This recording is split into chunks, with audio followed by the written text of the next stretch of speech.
Alors maintenant, on va créer nos zones de remplissage. Donc ici, j'ai créé ma première zone pour la jambe côté gauche.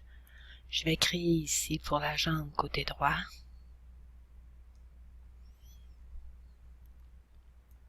Et je vais créer aussi pour la bande de taille, ou en fait les deux bandes de taille. Donc une, CTRL-C, CTRL-V, 2. Maintenant, je vais venir insérer chacune de ces parties-là à l'intérieur ici des formes. Alors, je vais utiliser la technique dessin intérieur. Donc, je sélectionne ici la pièce, CTRL-X. Je sélectionne la jambe, je vais déverrouiller. Jambe côté gauche, dessin intérieur, CTRL-V. Et je procède comme ça pour chacun. CTRL-X. Dessin normal, il faut que je sorte de mon premier dessin intérieur. CTRL-V. Dessin normal, bande de taille. CTRL-X. Dessin intérieur, CTRL-V. Dessin normal, CTRL-X. Donc, je répète les mêmes opérations. Je vais maintenant déplacer ici mon aplat pour voir un peu comment modifier le remplissage. Donc, je procède une pièce à la fois. Je vais sélectionner ici la première pièce. Je vais aller dans Objet, Distorsion de l'enveloppe, Créer d'après un filet. Donc, le filet, il va me faire ici une trame selon le nombre de rangées et de colonnes que je lui ai demandé. Si je lui demande un aperçu, on peut voir ici les lignes qui ont été créées. L'idée derrière le filet, c'est de créer en fait le minimum de ce qu'on a besoin pour générer le minimum de points qu'on va avoir à déplacer pour avoir ici les formes qu'on veut avoir. Okay, donc j'ai besoin d'une ligne dans le milieu pour pouvoir réorienter ici mes lignes verticales, puis j'ai besoin d'avoir des lignes horizontales pour pouvoir courber dans un sens, puis ensuite pouvoir courber dans l'autre. Je pourrais même peut-être ici diminuer à 5 le nombre de rangées que je peux avoir. Donc je vais faire OK.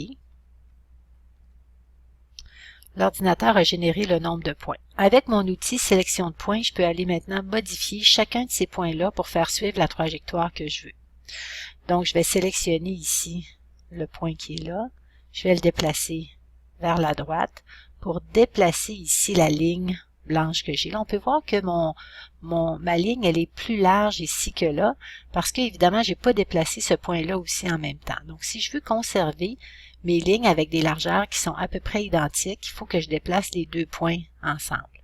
L'autre chose que je vais faire aussi, c'est déplacer mes leviers verticaux pour les orienter selon le tracé que je veux avoir. Ce point-là ici, je vais sélectionner mes 3 points horizontaux. Je vais déplacer les 3 points comme ça. Puis je vais réorienter mon levier pour venir suivre ici la forme que je veux avoir. Donc la même chose ici pour mes 3 points du bas que je vais déplacer ici. Et je vais déplacer encore une fois mon levier pour qu'ils suivent là, ces deux leviers-là. Je vais peut-être les déplacer légèrement comme ça ici. Et je continue dans le haut. Donc déplacer ici légèrement celui-là. Réorienter le levier. Celui-là légèrement vers la droite.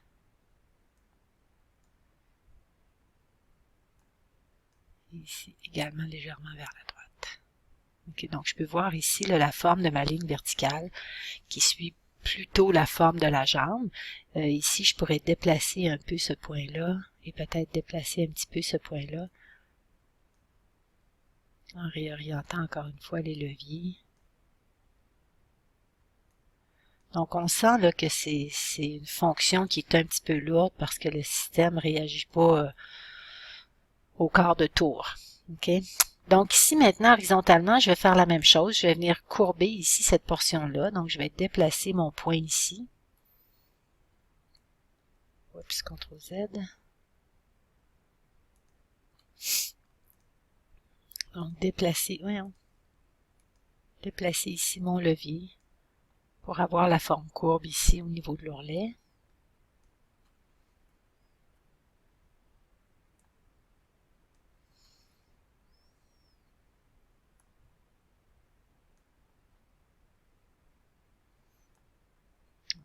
relever encore légèrement le point et déplacer le levier. Tout ça pour avoir mes courbes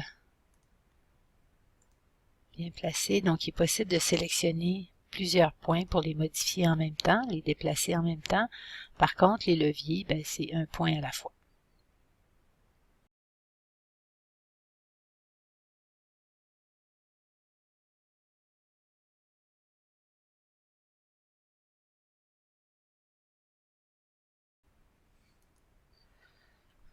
Donc, quand j'ai terminé, je peux procéder ici au deuxième puis faire la même chose.